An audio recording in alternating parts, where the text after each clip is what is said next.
अस्सलाम वालेकुम। 1989 और 1990 ये 2 साल ऐसे हैं जिसमें बहुत सारे ऐसे क्रिकेटर्स ने डेब्यू किया जो कि बाद में दुनिया के बड़े बड़े लेजेंड्स में कन्वर्ट हुए। अगर आप पाकिस्तान से देखें तो इंजमामुल हक, मुश्ताक अहमद, वकार यूनुस, सईद अनवर। इंडिया से देखें तो सचिन तेंदुलकर, अनिल कुंबले। श्रीलंका से सनत जयसूर्या, वेस्ट इंडीज से एमरोज, लारा, इंग्लैंड से नासिर हुसैन और भी कई नाम हैं जो कि इसी एरा में जिन्होंने डेब्यू किया और आगे जाके उन्होंने दुनिया की क्रिकेट को रूल किया। लेकिन इस वीडियो में मैं 3 ऐसे बैट्समैन का जिक्र करने जा रहा हूं जिनकी 90s में राइवलरी ऐसी थी कि जैसे आजकल हम लोग बिग 4 की बात करते हैं, फैब 4 की, फैब 5 की, फैब 3 की। तो ये यूं समझें कि 90s के फैब 3 थे और इनका आपस में बहुत सख्त कंपटीशन था कि इनमें से कौन आगे निकलेगा। और कुछ फेजेस में एक बैट्समैन आगे निकला तो कुछ में दूसरा आगे निकला। इस 10 साल की राइवलरी को इस वीडियो में मैं एक्सप्लेन करूंगा। और फिर कुछ ऐसे मिथ्याप हुए कि सचिन तेंदुलकर बहुत आगे निकल गए और बाकी 2 बैट्समैन जिनकी मैं बात कर रहा हूं यानी ब्रायन लारा और सईद अनवर, वो सचिन से काफी टाइम आगे रहने के बावजूद उन मिसहैप की वजह से compete नहीं कर सके। खासकर जो सईद अनवर की इसमें स्टोरी है वो काफी पेनफुल है क्योंकि ये वो बैट्समैन था जो कि 90s का किंग था। और यूं समझें कि उस वक्त जितनी बैटिंग में एलिगेंस सईद अनवर के पास थी, जितना टैलेंट उसके पास था, जो उसने ट्रेंड स्टार्ट किए थे, उसको शायद सचिन और लारा 90s में मीट नहीं कर पा रहे थे। लेकिन सचिन और लारा का करियर बहुत बड़ा हुआ, सईद अनवर का करियर उतना बड़ा हो नहीं सका। जितना करियर हुआ उसमें बहुत सारे मिसहैप्स हुए। ये कहानी 1989 और 1990 से स्टार्ट होती है। ओब्वियसली इसी दौर में सचिन का पाकिस्तान में डेब्यू हुआ था, टेस्ट डेब्यू, और ओडीआई डेब्यू भी इसी साल उनका हुआ। ब्रायन लारा भी इसी टाइम पर दुनिया की क्रिकेट पे सामने आए और सईद अनवर का पाकिस्तान की तरफ से डेब्यू हुआ। तो इन तीनों प्लेयर्स की अगर आप ग्रोथ देखें तो 1989 से लेकर 1992 तक पहले जो 4 साल हैं उस 4 सालों में ना तो सचिन तेंदुलकर ने कोई ओडीआई 100 स्कोर की, ना ही ब्रायन लारा की कोई ओडीआई 100 आई। सईद अनवर ने इन सालों में 2 ओडीआई 100 स्कोर की। तो इतने बड़े क्रिकेट के लेजेंड्स अपने करियर के पहले 3-4 साल तक कुछ नहीं कर सके, कोई बड़ी इनिंग्स नहीं खेल सके। बीच में कुछ 50s आई होंगी, ओब्वियसली जब वो टीम में रह रहे हैं तो इसका मतलब है कुछ ना कुछ कंट्रीब्यूशन तो आ रही थी। तो आजकल जो हमारे क्रिकेट फैन 2-3 साल में प्लेयर से मायूस हो जाते हैं और कहते हैं कि जी 2 साल चांस मिल गया, 3 साल चांस मिल गया, ये लेजेंड में क्यों कन्वर्ट नहीं हुआ, इसको बाहर करो, दूसरे प्लेयर लेके आए। तो ये देखें कि ये दुनिया के बड़े बड़े प्लेयर्स की ट्रेजेक्टरी भी ऐसी ही रही है। पहले 2-3 साल 4 साल इंटरनेशनल क्रिकेट में उन्हें एडजस्ट होने में लगते थे। आल्दो कि आजकल डोमेस्टिक क्रिकेट का लीग वगैरह की वजह से इंटरनेशनल क्रिकेट से गैप कम हो गया है, तो अब प्लेयर्स नॉर्मली इंटरनेशनल क्रिकेट में आते ही तब हैं जब वो तैयार हों। लेकिन उस जमाने में टैलेंट की बेस पे प्लेयर्स पिक हो जाते थे और बाद में फिर ग्रेजुअली उन्हें वहां पर ग्रूम किया जाता था। तो ये एक एलिमेंट जरूर है, लेकिन स्टिल कुछ हम लोग यंगर प्लेयर्स को लेके बहुत जल्दी फ्रस्ट्रेट हो जाते हैं, डिसपॉइंट हो जाते हैं, जो कि नहीं होना चाहिए। आपको ये सचिन की, सईद की और लारा की स्टोरी से ये चीज तो क्लियर होती नजर आएगी। एनी हो, 1993 का वो साल था जिसमें ब्रायन लारा सरफेस पे आना शुरू हुए। ब्रायन लारा ने उस साल में 4 ओडीआई 100 स्कोर की और यूं समझे कि उन्होंने उस साल अपने आप को अनाउंस किया 1993 में। और इसमें 100 उनके 92 में भी आई थी, लेकिन ये चूंकि वो साल सीजन के हिसाब से होता है तो उस वजह से वो चारों 100 क्रिक इन्फो 93 में ही शो करता है। और 93 में सईद अनवर की भी 400 आई। 92 का वर्ल्ड कप सईद अनवर ने मिस किया और ये एक बड़ा मिसहैप था पाकिस्तान के लिए कि सईद अनवर जैसा मैच विनर उस वर्ल्ड कप में खेल नहीं पाया इंजरी की वजह से। तो जब 93 कंप्लीट होता है तो सईद अनवर 6 इंटरनेशनल 100 पे हैं, ब्रायन लारा 4 वनडे इंटरनेशनल 100 पे हैं और सचिन तेंदुलकर ने 93 तक कोई इंटरनेशनल 100 स्कोर नहीं की है। यानी इन तीनों में से उस वक्त तक सईद अनवर और ब्रायन लारा आगे है, सचिन काफी पीछे चल रहे हैं। उसके बाद फिर ब्रायन लारा की इसी टाइम में अगले 4-6 महीने में एक टेस्ट क्रिकेट में एक बड़ी मैराथन इनिंग आती है 375 की, जिसकी वजह से ब्रायन लारा का स्टेटस बहुत बड़ा हो जाता है। दूसरी तरफ सचिन तेंदुलकर भी 94 में आके इंटरनेशनल क्रिकेट में अपनी पहली ओडीआई 100 स्कोर करते हैं और इस साल में वो 3 इंटरनेशनल 100 स्कोर कर लेते हैं। और ब्रायन लारा इस साल में कोई 100 स्कोर नहीं कर पाते, लेकिन उन्होंने चौके 375 की मैराथन इनिंग खेली होती है, इस वजह से वर्ल्ड क्रिकेट में उनका स्टेचर बहुत बड़ा हो जाता है। सईद अनवर की भी इस साल एक ओडीआई 100 आती है। तो 94 कंप्लीट होने तक सईद अनवर 7 ओडीआई 100 पे हैं, लारा 4 ओडीआई 100 पे है और सचिन 3 ओडीआई 100 पे है।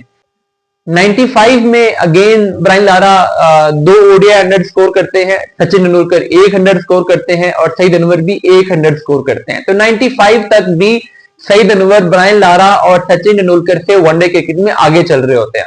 इसके अलावा जो सईद अनवर का इंपैक्ट होता है वो बड़ा जबरदस्त होता है, क्योंकि ब्रायन लारा या सचिन तेंदुलकर दोनों उस वक्त तक एक कन्वेंशनल ओडीआई प्लेयर थे, लेकिन सईद अनवर वो प्लेयर थे जो कि पावर प्ले में तेज रन करने के लिए मशहूर हो रहे थे। ऊपर से वो एज ओपनर आते थे और पहले आके जो 15 ओवर का पावर प्ले होता था उसमें वो बड़े बड़े बॉलर्स को टेक ऑन करते थे। सईद अनवर के जो फ्लिक्स थे, जो उन्होंने एलन डोनाल्ड को शॉट्स के लिए हैं, हमने देखी हैं, शॉन पोलॉक के जैसे बॉलर को, ग्लेन मैकग्रा जैसे बॉलर को, दुनिया के जितने भी बड़े बड़े बॉलर थे पावर प्ले में सईद अनवर उनको डोमिनेट कर रहे थे। और सईद अनवर की जो बैटिंग फ्लुएंसी थी, जो उनका स्ट्राइक रेट था, वो अनबिलीवेबल था। वो आजकल के जो मॉडर्न डे क्रिकेट हम देखते हैं वो वाली क्रिकेट सईद अनवर 93 में, 92 में, 94 में, 95 में खेल रहे थे।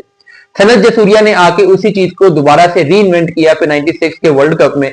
लेकिन बहरहाल सईद अनवर सनत जसूरिया से पहले ये काम कर चुके थे। तो जो दुनिया क्रिकेट के जो कुछ पायनियर हैं जिन्होंने पावर प्ले को तेज खेलकर रन करने के हिसाब से एक अपॉर्चुनिटी के तौर पे ग्रैब किया, उनमें सईद अनवर का नाम आता है। लेकिन 96 में आके स्टोरी में एक ट्विस्ट आता है। सचिन तेंदुलकर 96 के वर्ल्ड कप में और उससे पहले और बाद में बड़ी जबरदस्त फॉर्म दिखाते हैं और 6 ओडीआई 100 स्कोर करते हैं। तो यहां से यूं कहें कि सचिन तेंदुलकर का राइज हो रहा है एज अ ओडीआई बैट्समैन, और उसके बाद फिर उन्होंने मुड़ के पीछे नहीं देखा। 96 से ऑनवर्ड हर साल में उन्होंने जबरदस्त बैटिंग की है और 96 के साल में ओडीआई क्रिकेट काफी खेली गई थी। सईद अनवर का भी ये साल अच्छा गया था, उन्होंने भी 3 ओडीआई 100 स्कोर की थी। ब्रायन लारा का भी ये साल अच्छा गया था, उन्होंने भी 3 ओडीआई 100 स्कोर की थी। उसके बाद 97 में भी सईद अनवर ने 3 ओडीआई 100 स्कोर की, ब्रायन लारा ने 2 ओडीआई 100 स्कोर की और सचिन ने भी 200 स्कोर की। तो 97 के साल को मैं यहाँ पे कट ऑफ का ईयर करा देता हूं, क्योंकि आगे से 98 से गेम ही बदल गई। 97 तक सईद अनवर 14 ओडीआई 100 के साथ दुनिया में पहले नंबर पे थे।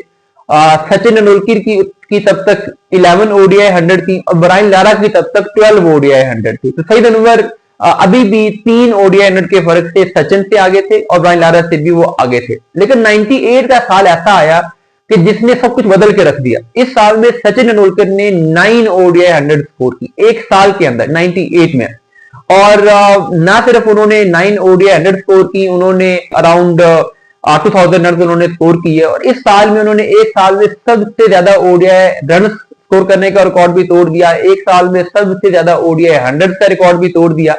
सईद अनवर का ये साल कोई ज्यादा अच्छा नहीं रहा, उसमें वो सिर्फ एक ही 100 स्कोर कर सके।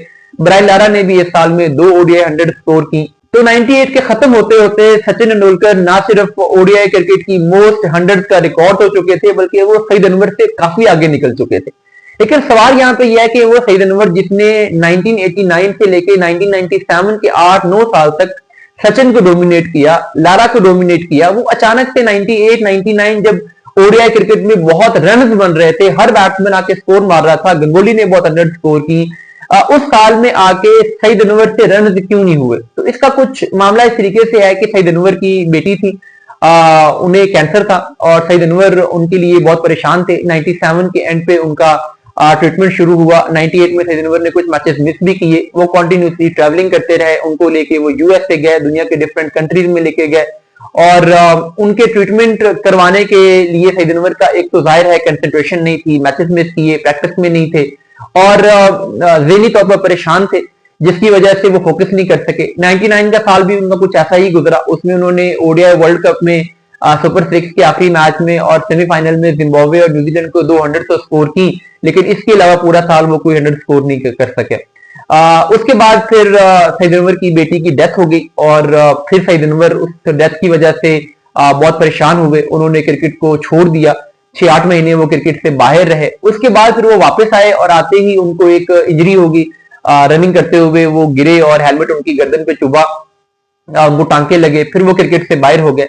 उसके बाद सईद अनवर कभी भी उस तरीके से वापस लौट ही नहीं सके। 2003 के वर्ल्ड कप के लिए उन्होंने कमबैक किया, उसमें उन्होंने इंडिया को एक बड़ी जबरदस्त 100 भी स्कोर की, लेकिन 97 से लेके 2003 तक सईद अनवर ने टोटल 5 ओडीआई 100 स्कोर की 6 सालों में। तो ये 6 साल सईद अनवर की जिंदगी में जो मिसहैप हुए उसकी वजह से वो कंसंट्रेट कर ही नहीं सके। और वो सईद अनवर जो कि 97 तक दुनिया के सबसे बड़े बैट्समैन सचिन तेंदुलकर से भी आगे चल रहे थे, वो सईद अनवर अगले 5-6 साल में इस तरीके से कोलैप्स हुए कि आज हम उन्हें पाकिस्तान का शायद सबसे बड़ा ओपनर कह सकते हैं, इसमें कोई डाउट नहीं है। लेकिन अब आज अगर हम दुनिया के बड़े लेजेंड्स की लिस्ट बनाएंगे तो सचिन तेंदुलकर या ब्रायन लारा सईद अनवर के मुकाबले में बहुत आगे नजर आएंगे। इवन आपको इंजमाम आगे नजर आएंगे, आपको रिकी पॉन्टिंग आगे नजर आएंगे, आपको बहुत सारे बैट्समैन सईद अनवर से लिस्ट में आगे खड़े हुए नजर आएंगे। लेकिन एक प्लेयर ऐसा है जिसने 8 साल तक दुनिया की क्रिकेट को रूल किया है, और आप ये सोचें कि अगर उसकी जिंदगी में ये मिसहैप ना हुए होते तो वो आज उसका स्टेचर कहां पे होता। सईद अनवर की टेस्ट बैटिंग एवरेज 45 की है, ये 90s में जितने भी ओपनिंग बैट्समैन खेल रहे थे उनमें सबसे ज्यादा है। यानी 90s में टेस्ट क्रिकेट के वो बेस्ट ओपनर थे।